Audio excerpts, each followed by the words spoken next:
Hi, and welcome to Talkward. I'm Marty Dunnix, editor-in-chief of Weekly Humorous Magazine, and this is Talkward, where professionally funny people come in and tell cringeworthy stories. I forgot to tell you, you have to have a cringeworthy story. Anyway, we'll get to that. My guest today is Tyler Gildin. Tyler is a comedy producer, comedy writer, stand-up comic, all-around media mogul, I would say you are. I'll take it. So thanks for coming on. Sure. Welcome. I didn't know about having a cringeworthy story. Yeah, but I forgot. It's actually on. See this? It's actually on there. Cringeworthy Tales. It's on the logo. You didn't send and me. I didn't. You didn't tell me that. I don't think that you listened to this podcast before. Well, now I need to make sure I listen to every episode, and B, You'll think of something. Something cringeworthy will come up. Something happened to you. Something I'm sure has happened to you. That is like, ooh, that was uncomfortable. So I'm sure you'll think of something. You can bring it. I'm sure something will pop up as we're talking anyway. I wouldn't worry about it. And typically, it ends up just being this conversation is probably the worst thing that you've talked about. So this can represent a cringeworthy story. Worst comes to worst. Look, remember that time I came in for your horrible podcast? If I have 20 minutes if ago? I can't think of anything, we'll revert back to the beginning of the podcast. That'd be great. We could just do that. So you based here in New York City. We're here in New York City now. I know you because I went to Syracuse and you also went to Syracuse, but I was older than you, and we met like an alumni thing right when you were, I think, a senior. You were just coming in to come to New York City, and you wanted to do comedy, and you wanted to write comedy, and you like asked me for advice, and I was like, I don't know. And then you came to New York, and you did so well. Just out of the gate, you just found your own way. I feel like all of a sudden you popped up, and you were on the Elite Daily, which was a new thing. And you were running the comedy section, the category, the vertical for Elite Daily, and then you took that like small comedy niche, and then it developed into this huge comedy video platform of sort of it was like the millennial stop shop, right? Well, yeah. I mean, to back up a couple seconds, when we first met, I was part of radio WJPZ as a senior, and your name was one of we basically were finding out for the banquet who does what, and I immediately targeted you okay, that's National how you found Lampoon. me. Oh yeah, no, I went to that banquet with a mission to make sure I connected with you, and I wasn't the only one. There was a couple of us who were like, all right, Marty Dunnix, let's find out which guy's him, and let's talk to him. But yeah, no, basically when I graduated. Well, at first, ironically, in the world of radio, I was up for a radio job at WBLI on Long Island. Mm-hmm. It was like a competition that they were going to choose the next morning show host, and I submitted a video, and I was in the finals, and then I got flown home at one point to do a trial.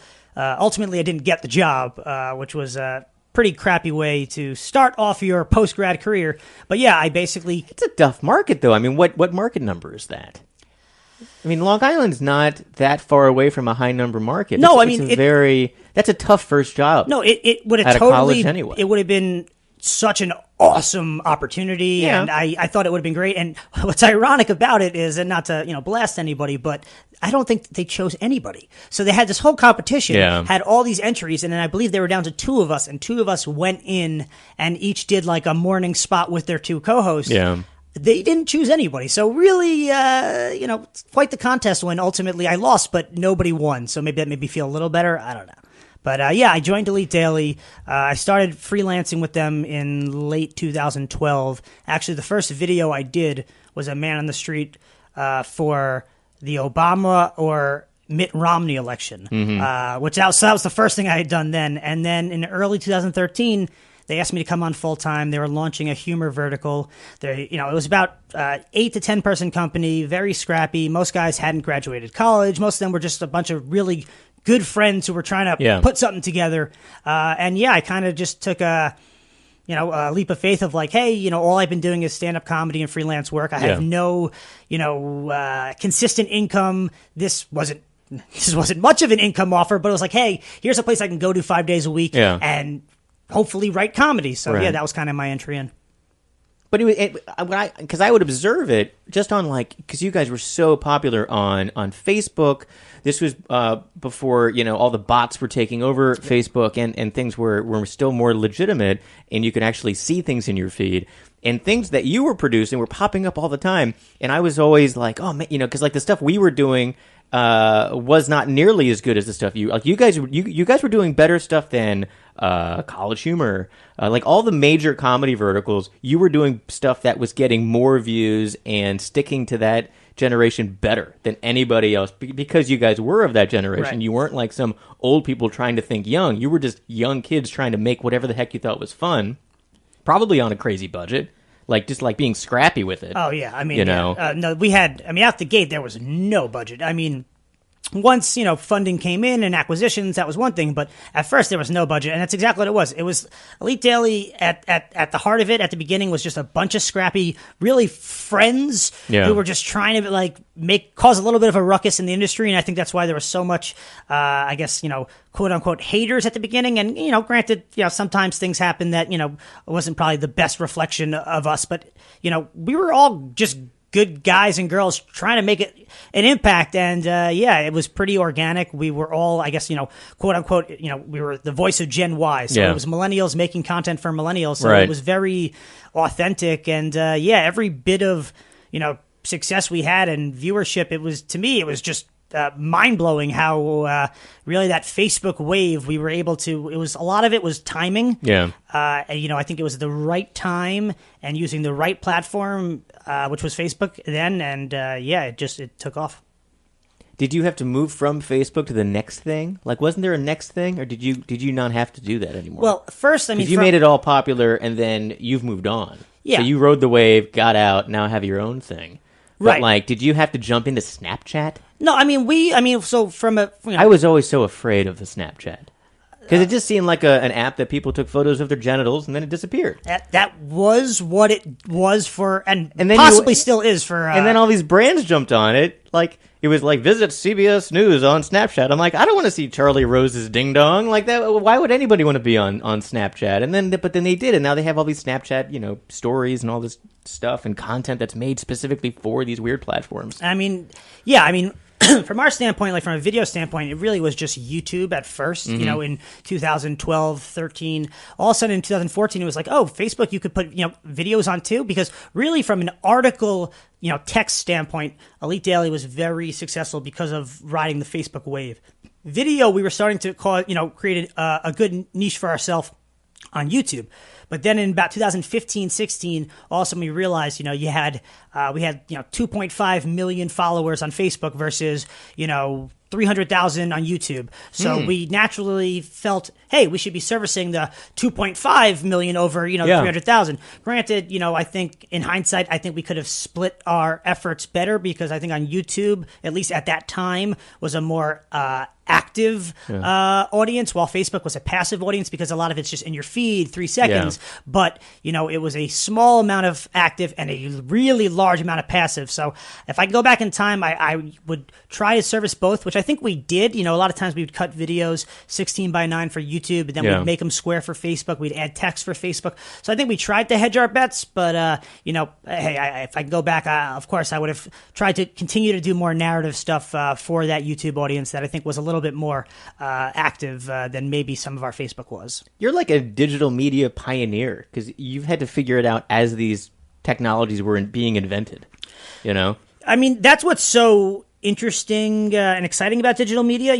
The same thing, like you said, Snapchat came in and all of a sudden we were pitching shows to Snapchat. Yeah. And, I remember, the biggest thing is when I had to sit my team down, so a lot of my team was, we had such a great team, so many talented guys, and a lot of them were from NYU and were real big film buffs. And we had, expensive gear and we had all this, invested into being high quality film production. Mm-hmm. And all of a sudden I had to sit my guys down and be like, we need to start editing and shooting things to be square. So, it can't be 16:9. It has to be square. And these guys looked at me like, what are you talking exactly, about? Take a hike. There's no freaking way we're going to do square. It's funny because it's because with 16:9 happened after 4:3, right? So you're all these years of television since the Honeymooners, things were 4:3. Right.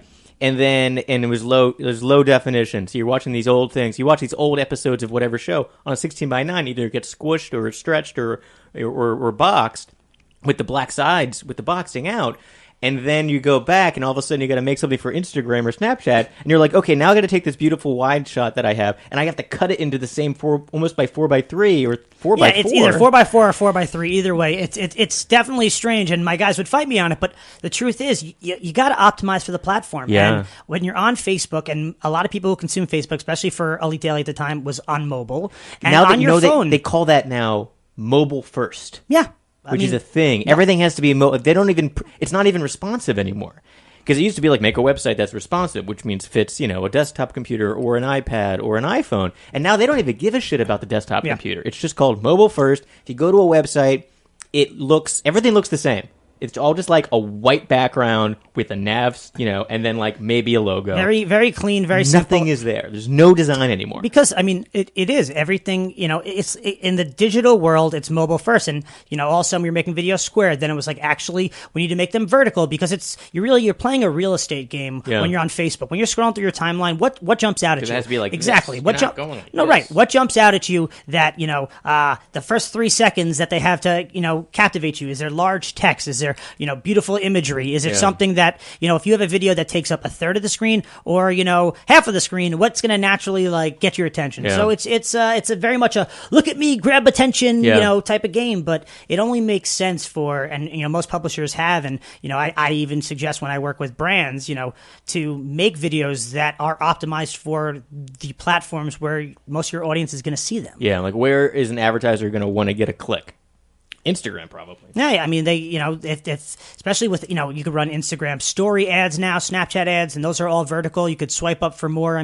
It's a interesting world how everything is advancing, but ultimately these platforms want to be able to make money. They want brands to be able to make money. They want brands to spend money to get more eyeballs so they can make money. Yeah. But I think the brands and publishers who are willing to adapt, I think you're just setting yourself up for a little bit more success. It just makes sense. And for me as an independent now, working with, publishers and brands, I'm always trying to, at the end of the day, I love narrative more than anything. I always would prefer to do narrative pieces than pure product pieces. Yeah. But I also understand to an extent what works on the platforms, and sometimes it just makes sense to do those bright, quick, cool stuff because it attracts your attention.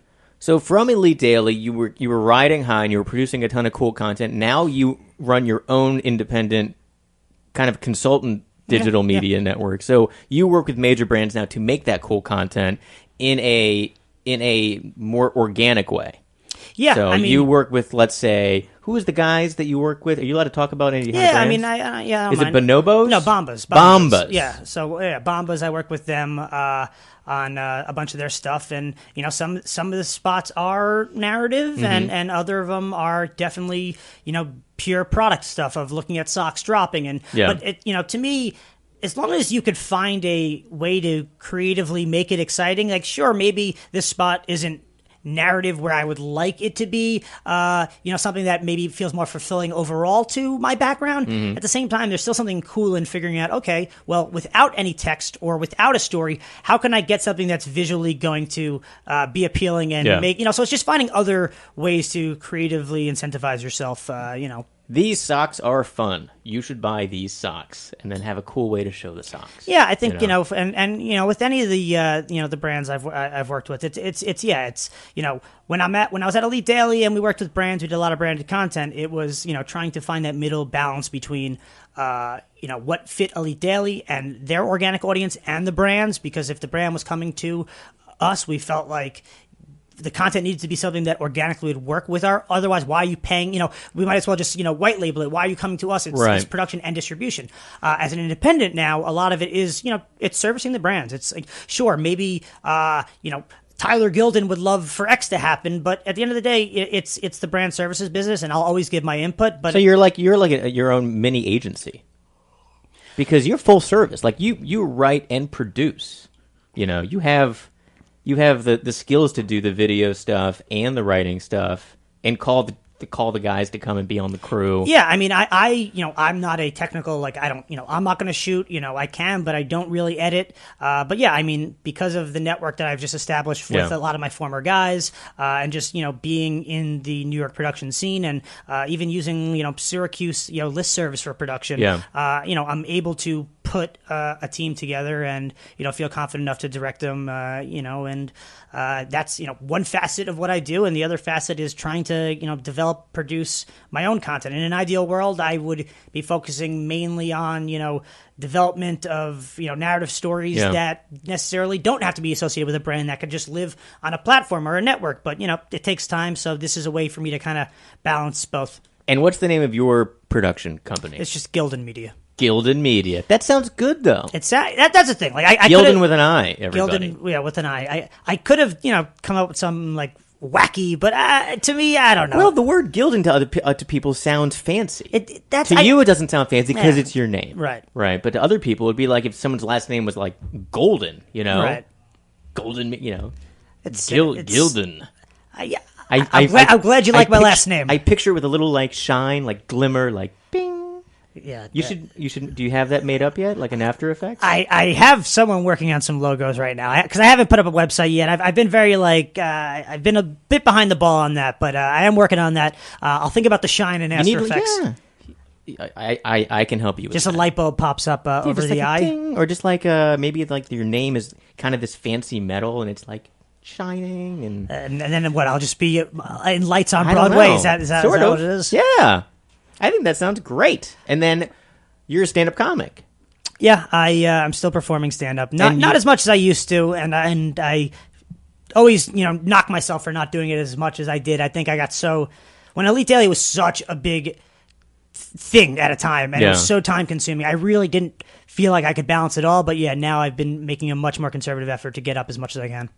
Because you're based in New York City. There's lots of stand-up in New York City. You can hop up there and get a couple of minutes under your belt. Yeah, you can. There's, you could throw a microphone anywhere in New York City and almost like pigeons, stand-up comics will flock to it. There's so many comedians and aspiring comedians and wannabe comedians. There's just so much. It's very oversaturated. But hey, a lot of great talent. So you'll have to do the Guaranteed Delivery show. I'm down. Let me know. All right, we'll put you up on stage. It'll be fun.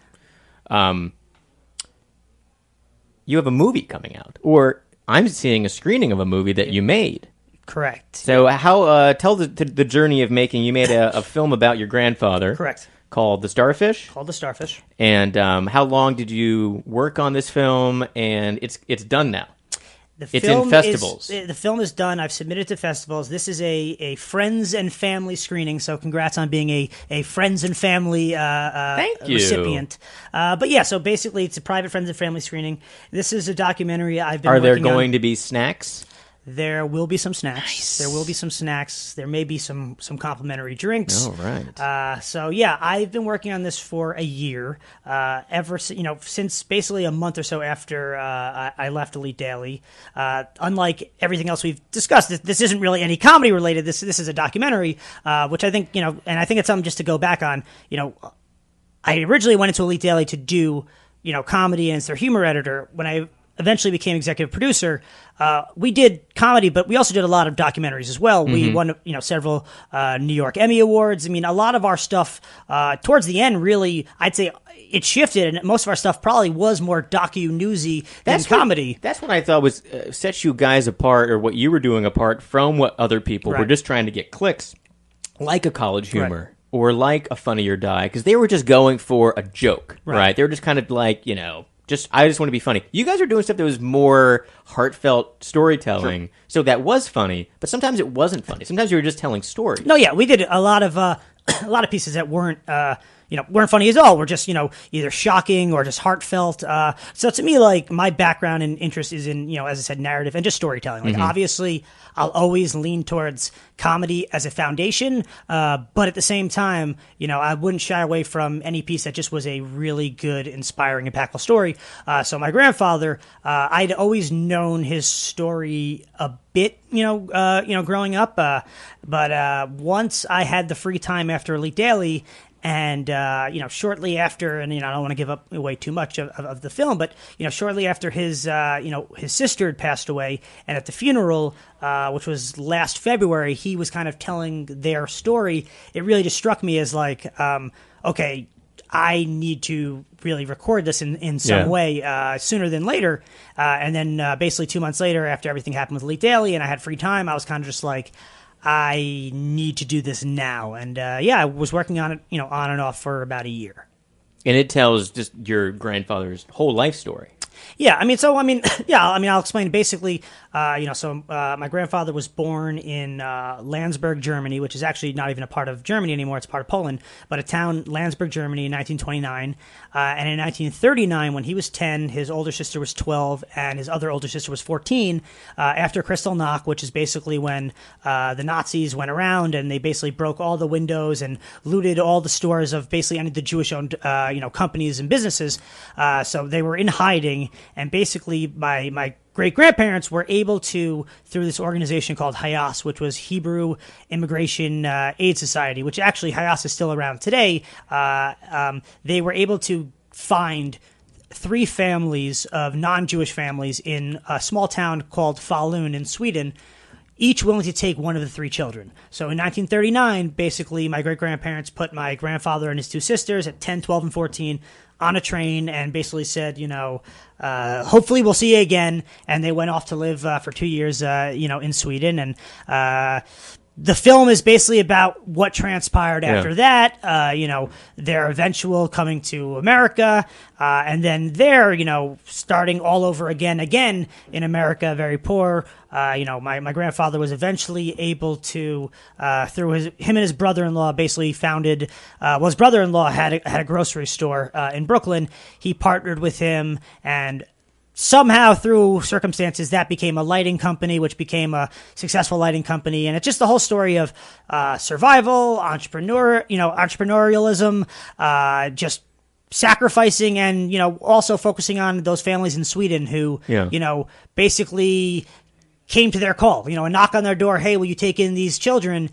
So it focuses on the family dynamic. I think it's a really overall, well done piece. And, when I tell people I'm doing a documentary on my grandfather, they, kind of look at me like, who the hell's your grandfather? Is this, you guys in your backyard barbecuing, like, who gives a crap? And then I have to explain, like, this is so much deeper than just like my grandfather. I think it's talking to, that time period and what it was like. And I think what's so unique about it is, somebody who's, 28 years old, my life is so different than what my grandfather's was at 28. So I think, it's one thing just to tell us my grandfather's story, but for me to tell it, I just think it's another unique element that, it's really just been a gratifying experience. Did you get to travel to Sweden for producing this film? So I did not, but I have, I don't want to give away too much, but I've been in contact with the Swedish family who took him in. Nice. I have filmed them, and I have a lot of footage and a lot of photos of, of him in Sweden.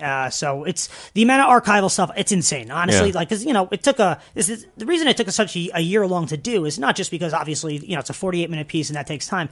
It's just collecting everything. It's amazing. I had to ask everyone in my family like 5 times before I finally got every photo they had. It'd be like, hey, send me what you have. And I'd look at it, and then I'd be like, oh, this is great. You have anything else? I'll let you know. A month later, oh, I found this. And then it's like, can I just come over and see what you have? Just give me everything you got. I literally had to go through my grandparents' house 4 times to finally find every photo. And all of a sudden I'd find these gems like in the 11th hour, like, oh my God, like you've had this the whole time. Like we talk about this and I needed a visual for it. And like, we have it. So yeah, it's crazy. I have a bunch of 8mm footage from, the 50s and 60s of them. I have photos of them from, 1930s. It's remarkable. That sounds so interesting. And I think that people will look at what you did and say, what's my family story? And it inspires people. Because, so much is popular now with, ancestry, genealogy and all that kind of stuff. Like, you're discovering fun things. You hear from the family stories, but then you really start digging and you learn these surprising things that they just never told you, And then you're like, wait, tell me more about this one thing that you seem to have glossed over quite a bit. And then they start telling it and you're like, holy crap. How have I never heard this story before? People have people have non-mundane lives. We all just kind of assume that everyone has, it's like, oh, just, life. Right. But then you actually start digging into someone's life. You're like, wow, that's really interesting. Well, I also think, the older generations, it's very different today. Today, we publicize. We are boring now. No, but I'm saying today we publicize everything we've ever done. True. Back then, especially people who went through things like the Holocaust or these really tough times, they didn't talk about it. Yeah. And that was a big part. And the whole intro teaser to the piece is the idea that my grandpa didn't tell his family. He never told my dad until years later about anything that had happened, because it wasn't something that and he says it just wasn't something that he thought to do. So I just think what's important about really digging and asking these questions is getting those answers out there and getting it preserved. And a lot of people who I have spoken in detail about it too, or did a screening for when I was getting feedback, you say, I got to do this for my, I wish I would have done this, or B, I have to, and I even say you don't have to do a full documentary. You could just, everybody walks around with a camera and a recording device on them at all times. Your phone, all you have to do is sit them down and just, record them and just get the story down. You don't have to necessarily do a full film like I did. You could just, record them on your phone and just preserve that. I just think it's, if you have the opportunity to do it, you should. Or at the very least, call your grandparents and talk to them. When they want to talk. Ask them questions. Don't just be, going through the motions. So because you went from comedy to doing something much more serious. Yeah.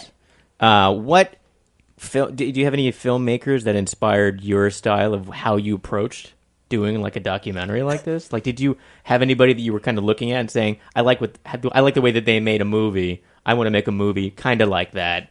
Did you have any background of directors that you kind of leaned on? I mean, there was no one I'd say specifically who inspired me. I kind of felt like it was, my grandfather inspired me to do this piece, and through the experience with some of the docs we had done previously at Elite Daily, that first thing first, a big thing for me was I surrounded myself, because it's such a personal story. My crew that I worked with were people I had worked with previously and I had relationships with. So my cinematographer was, the first original, the first video I did at Elite Daily of me on the street asking, voting for Obama, Mitt Romney, and trying to make some cheap jokes. The guy who shot that is the guy who shot this documentary. Oh, wow. My editor who, works with me countless hours. Cinematographer kind of shows up on the shoot days and then says, have a good one. But the editor needs to literally sit with me, and I'm not the easiest person to. I give a lot of notes, and I'm very specific. And he was a trooper, but he was someone I worked with at Elite Daily. My graphics guy was someone I worked with. Everybody who I brought in, I wanted it to be, a tight circle of people who I felt like, because this was self-funded, would be willing to, help me out, but also, that I felt comfortable with. So I think for me, was there anyone specific? No, I think in terms of the being in the comedy and, doc world, I think there are so many overlaps there. Even, there are portions of the piece that are a little humorous. I think, in anything I do, I try and put a little bit. But yeah, I look at someone like Judd Apatow, who, clearly is a comedy background, but, he's done serious pieces. I just watches, the Zen Diaries, Gary Shandling is great, and there's definitely a lot of heart and truth into that too. So I think I think there's a lot of doc and comedy as different as they are. There are some overlaps and roots of just I think authentic truths that make them somewhat similar. That it kind of I couldn't see myself ever doing a dramatic narrative. Doesn't seem right to me, but dramatic, like a doc that was serious, it seems a lot more natural to me for whatever that reason is. Yeah. But would you do a dramedy? It would. And what's your opinion on the word dramedy? It flows too nicely to not like it. You know what I mean? When two words combine so well, you can't not like it. Yeah. Dramedy is a great one. I guess maybe, but to me, I don't know. My skill set in pure writing has always been, more towards, comedy, but, in just, documenting life, sometimes, I don't know. I just feel like there's some raw and just truth that makes comedy and documentary storytelling somewhat similar. Do you have any favorite I wanted to ask you more about comedy. What are you watching that's a comedy right now? Do you have any recommendations? Well, what do you like? Right now, I've just been rewatching The Office as I'm doing the full dive back through, but I'm getting towards the point now where it's getting towards the end. Like I'm assuming, obviously, you watch The Office, right? Yeah. So right now, like Saber has just acquired. So I'm getting towards like the end of when it's not as great anymore. Like Michael Scott's going to be gone soon. All of a sudden, they're going to have all they're the trying to figure out how to keep the show exactly. going. So like I know I'm at the point where it's like. I don't even know if I'm going to necessarily have to watch the next 2.5 seasons. I might end after this like 6th or 7th season. But I've been loving that. Obviously, I always loved The Office. I loved Curb came back. Curb was always one of my favorite shows. I rewatched the whole series before that came back. New comedy, and that has a documentary-esque feel to it. And so does The Office. So it's like a docu-comedy. Totally, it's definitely a genre that's very good for documentary-esque comedy. Right. Well, both of those exactly. Both those shows are written, but also improvised. Like a lot of them Gary Shandling show. He was the epitome of that. Larry Sanders when they did that was the epitome of that. Yeah. What are the good comedies I'm watching now that are new? I mean, I watched what's it? The Miss Maisel show on I haven't Amazon. seen that yet. Yeah, it was pretty good. I thought she was fantastic. Yeah. It was good.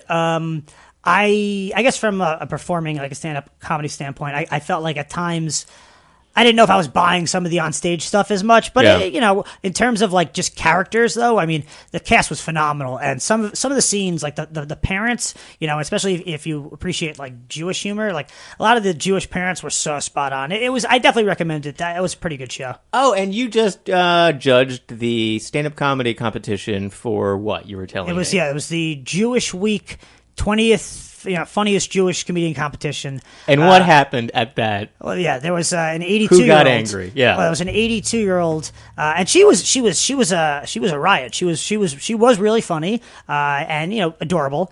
And actually, backstage, I swear to God, she. Another contestant who must have been, I'm going to say 26, 27, because I was the host, so I had to take everybody's names. And he said his name, and she goes, I think his last name was Black. And she goes, Black, I dated your uncle. I swear to God, she was literally playing Jewish geography with someone like 60 years younger than her. Like, I dated your uncle like in the 1970s. I forgot what she said, but I was like, oh my God, this is like the most phenomenal game of like backstage Jewish geography that like, you're ever going to get.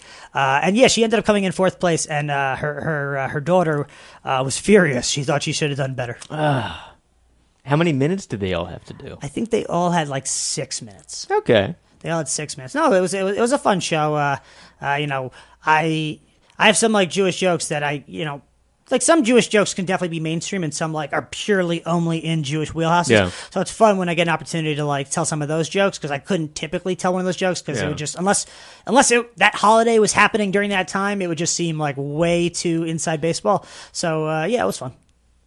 Is your stand-up comedy act very Jewish, or do you have what's your solid 5 minutes about? Honestly, I wish I could say any of my 5 minutes were so solid that I knew concrete what it was about.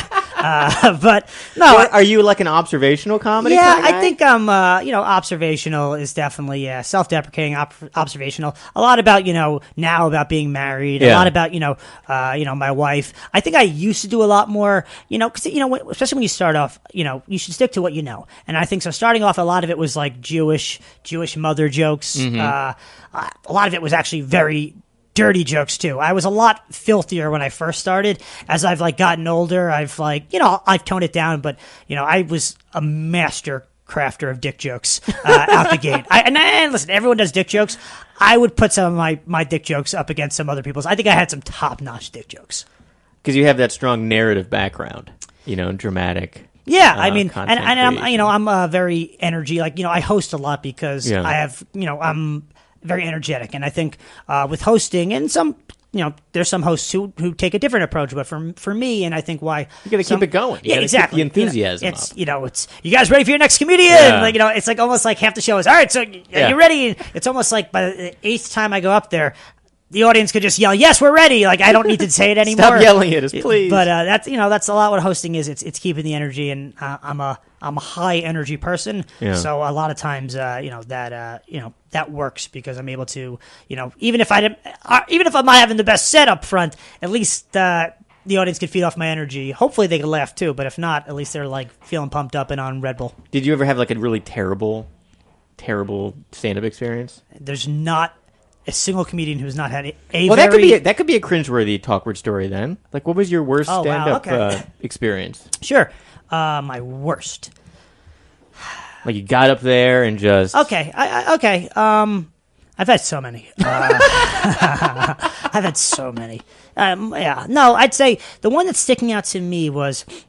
It teaches you humility, Oh, doesn't totally. it? Oh, well, I mean, totally. And I'll tell you, it helped me a lot in, my, regular career as well, like giving presentations and having to go into tough board meetings and Yeah. whatnot. Yeah, I think the one that stands out to me like the most was probably, it must have been, I don't know, let's say 6 years ago or so. I was doing a bar show, and, bar shows and club shows are very different. Club show and, granted, every show could be different based on the venue Yeah. and the audience, how many people are there. But with bar shows, typically, I started off doing mainly, club shows because I was doing bringer shows. I had a lot, I'm from Long Island. I had a lot of friends who lived in New York, and lived in the city, and I could bring people. So clubs would book me. They didn't care if I was funny or not, which is unfortunate, but they would book me because I could bring 10, 15 people. Yeah. So I was really only doing club shows, and the energy of a club show is very different than the energy of a bar show. And I think one of the first bar shows I did, it was maybe only, let's say there was 12, 15 people, and I was used to only doing shows with, minimum 60, 70 people, maybe somewhat 100. And I was used to doing shows with, friends there. Yeah. And this was maybe, 12-person bar show, and the other comedians were pretty legit. Some guys who, were good, and I felt like, okay, I'm amongst these guys. Yeah. And I was so bad.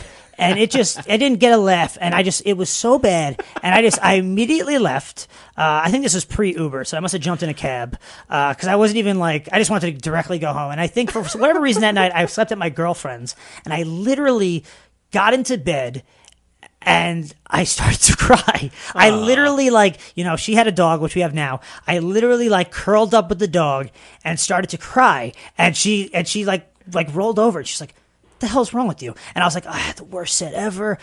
I'm so upset." And she was just like, "I gotta go to sleep." And she gave me no sympathy. There was zero. So it wasn't even supportive. no, it was literally it wasn't even "Hey, do you want to talk about it? You'll get up next time." She was just like, "I gotta get up in the morning." Why are you crying about your stupid bar She's show? like, your problems are stupid. Yeah, and then the next day I was like, you could have been a little bit more supportive last night. And she was just like, what was it? And I explained the situation. She's like, so 12 people didn't laugh at you? Who cared? She just didn't understand. She was just like, and she was probably partially right. She's like, so 12 people didn't laugh at you? Who cares? It was one show. Man up. And I was just like, your dog was so much nicer than you were. So that was pretty cringeworthy. That's good. That is cringeworthy. Yeah, that was terrible. Yeah. A bad show is so bad. Yeah, they get really bad. Bad shows seeing are some so bad. bad. If you see some bad stand-up comedy, it is quiet. But the truth is, sometimes I think it sounds cliche, but everybody does bomb. I mean, listen, some people bomb more than others, but sometimes you just didn't bring it for whatever reason. You're too. For me, sometimes I'm too tired of my material. I'm telling it too often, and I don't believe it anymore, so I'm not delivering it anymore. Sometimes you're just in your head. Sometimes one small thing throws you off, but that's why you really can't judge a comedian by just one show, because I've seen some phenomenal comedians and they bombed a set just because they were trying something new, and to me, I hate bombing that I will immediately flip to my stuff that I know works, when you really should keep trying to work through it. But I'm just I'm like, nope, let me go with the safety joke that works, and I try to build myself out of it. But sometimes once you're down, you're down. Just yeah. stay down. Some guys are so. I mean, I think I saw Shane Torres, who's a great stand-up comic, and he's always very, very funny. He did the Guaranteed Delivery show, and he was trying some stuff, and it was it was totally brand new stuff, and he was delivering it well, and people did laugh. It wasn't totally quiet, but it was obviously something new, and he had a little pad. He goes, "Okay, gonna make a note for that one." So even if it wasn't funny, it still got a laugh. No, he flipped it into something still hilarious. Obviously he was working on something, and he made that into the joke, and then that made the entire set hilarious because he was working on these jokes. And so it's tough. I mean, what you guys do as stand-up comics is so terrifying to me. I'm a fan, and I produce, and I enjoy being in the audience, but getting up there, I mean, this has to be. But people get so addicted to it, like being up on the stage and delivering the jokes. It's definitely like, it's a high. Like when you have a great show, it is a high like no other. Yeah. And when you have a bad show, it is a low like no other. It's all about those peaks and valleys. And for me, because I'm not getting up as much as I used to, and not by no fault of some fault of my own, but because you're a business person now, also. But like you're doing. I know that frustrates me. It's like part of me wonders, like what if I didn't get so involved, in an Elite Daily? Like, could I have, done my, my late night set? But who knows? I guess, you'll never know. I found a different way to kind of take my skills and interest in entertainment and apply it in a different way that wasn't pure stand-up. Yes, but I wish I would have a business, and that's good. No, understandably, your comedy sensibilities made everything else happen. Fair enough, but I definitely miss doing stand-up, and I'm definitely making a concerted effort to do it more. And but I think my issue is, and to be honest, is that when I'm going up on shows and I'm going up with guys who are doing it every night and they're working out every day, and versus me, of course they're going to be a little bit more polished, a little bit better. It's like, if two guys are working out, one guy goes to the gym every day and one guy goes once a month, who's going to bench press more? Who's going to lift more? Who's going to look better? So to me, sometimes I think at one point I got very discouraged because I stopped doing it for a while, and then when I got back into it, I felt like I had really regressed. I feel a lot more confident now, but it's just a battle getting back into it and getting into the rhythm and training yourself to do that. It's it's a challenge. Well, we'll get you up on stage. I'm excited. I never actually saw you do stand-up. Well, now I've perfectly set it up that I could totally bomb, and it's fine. It's totally fine. I've done a very good job of setting very mediocre. I love to set. The expectations are so low. I love to set low expectations. Yeah. It's great. I mean, I guess, and I take this from my sports, franchise. I'm a Jets, Islanders, Mets fan, so I'm naturally set up for failure. Like, I'm a pessimist because I expect very little victory, and then I can only be blown away and happy, or I could be like very much like, yep, that's what I thought was going to happen. Any kind of glimmer of hope. You're like a comedy underdog. It's good. People love an underdog story. Well, I come from underdog teams. It's a disease, the teams that I root for, and it makes me a more humble person. I'm not a Yankee fan who's won 1,000 World Series. I walk around, hey, look at me, and I'm like, no, I know what it's like to blow a lot of games and to be in last place. Exactly. It's perfect. I love it. I'm excited about seeing your movie. Yeah, no, I'm excited. So that's coming out. It's called The Starfish. Yep. And it's a departure for you. It's very serious and it's moving. And I'm excited. No, I'm to learn about your family. I'm super stoked for people to see it, and I mean that's going to just be a friends and family thing. But I've submitted to a bunch of festivals. I'm hoping to get into some festivals or find some distribution. I do believe that there is what that home is, what that platform looks like. I don't know yet, but I do feel like it is a story that is worth being told that I think people will enjoy. And even if you can't get distribution at one of the big boys, you could always do an online distribution where someone can buy it almost directly from you on like a Vimeo or something. So, like that could happen. There's always in some way your movie's going to get out. There's always ways, and the truth is, even if it never did, I think just the experience of doing this for my family's sake, for my grandfather's sake, like just the fact that my great grandkids can watch this on 3D eyeglasses that 3D contact lenses that'll probably exist, like who knows, the fact that they can watch a hologram from outer space. I don't know what the world's gonna look like, but the fact that this will be preserved, I think, is great. I think from an experience of first time directing and creating my own documentary is great. So the experience, no matter what, whether it ever made a dime or got eyeballs, is worth it. But hopefully it does it does okay. And then we can take this beautiful widescreen, beautiful artistic shot. We can hack it to a square aspect ratio and throw it up on Snapchat. Get people to watch it. It's probably it's definitely not a Instagram, Snapchat, quick type of consumer experience video. But if there was a platform that was willing to whatever, to me, I would be willing to figure out ways to make it work somewhere. Oh, you should make it work somehow and tie it into an ad for Ancestry.com. Or something like that, like a storytelling. Listen. I don't want to give you too many good ideas. No, I mean, there's definitely, I think there is, whether it's a buyer, a platform, somebody's Yeah. out there for this. Definitely. But yeah, I mean, whether it's something like that, a sponsorship, or it's a traditional network, or it's Yeah. a OTT or purely digital, direct to consumer. Yeah. I don't know yet. I think everything is basically, everybody tells me, get it done, see what happens in the festivals. Because Yeah. if it does well in a festival, it only gives you more credibility. Right. Well, that's awesome. So great to talk to you, Tyler. It's Tyler Gildin. Where can people follow you on all of the social medias where you post things? On all the social medias Yeah. where you post things. Yeah. I think it's at Tyler Gildin, Gildin, not En, as most people think. And yeah, on Instagram, Facebook. And you're developing wherever. comedy Twitter. stuff also. You had some comedy development in the works too. That's exciting. So I'm excited to see your movie, and you're going to be coming up with fun comedy videos that we're going to be watching too. Hopefully, we can get you to do some comedy videos with Weekly Humorist because you're a very talented producer. That'd be awesome. I'm always looking for good opportunities to collab and do And some we'll get good you on the stuff. Guaranteed Delivery Show. We're going to force you up on stage. Well, it's going to be great. I'm telling you, I'm putting the expectations real low, I know. so I could blow you guys out of They're the water, so low. or I could directly hit exactly the expectations. All right, good enough for me. Either one, it'll be a win-win at that point. Well, this has been Talkward. I thought that was good, and your cringeworthy story was definitely valid. I appreciated it and heartfelt. Yeah, right now I'm feeling it even more, and Yeah. I don't think I'll ever perform again now. Never again. I'm now reliving it, and I'm also thinking my girlfriend then, who's now my wife, she really could have been a little bit more supportive. She definitely could have been at least more supportive than the dog. Well, my dog is so supportive. I love my dog, and he's still around. He's 10. If we're following Tyler on Instagram, are we going to see nothing but your dog? You're going to see a good amount of my Good dog. amount of dog. All right. But in all fairness, like, my dog is exceptionally cute that I'm allowed to overpost it. Okay. What's the dog's name? Sammy, Sammy. What kind of a dog is this? Yorkie. Oh, that is cute. He's got big ears, and when I work from home most days, he just sits next to me. He's right now freaking out that I'm not home right now. You could have brought the dog in. This is a dog-friendly environment. You would hear him this entire time. He'd be chirping and growling for me to rub him. Trust me, as cute as he is, I wouldn't. He'd probably take a piss in here too. That sounds great. Well, thanks for listening. This has been Talkward. I'm Marty Dundix, editor-in-chief of Weekly Humorist. Please follow us at Weekly Humorist and sign up for our weekly e-newsletter at weeklyhumorist.com. Check out the Guaranteed Delivery Show.